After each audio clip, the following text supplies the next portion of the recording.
Kecelakaan lalu lintas melibatkan truk kontainer dan sebuah mobil terjadi di kawasan Penjaringan, Jakarta Utara.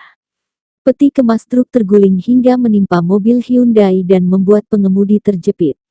Dalam video yang beredar Kamis tanggal 13 Juni tahun 2024, kedua kendaraan yang terlibat kecelakaan sudah dalam kondisi rusak. Tampak kabin truk sudah dalam kondisi terangkat ke atas. Sementara itu, peti kemasnya terguling dan menimpa mobil Hyundai hingga ringsek. Tampak dalam video juga pengemudi Hyundai masih dalam kondisi terjepit. Korban pun terlihat meminta tolong warga sekitar. Kasat Lantas Polres Metro Jakarta Utara Kompol Edi Purwanto mengatakan pihaknya masih menangani kecelakaan lalu lintas tersebut. Data sementara tidak ada korban jiwa dalam peristiwa tersebut. Namun diketahui ada korban luka. Sementara untuk korban jiwa tidak ada. Hanya luka-luka, ujarnya.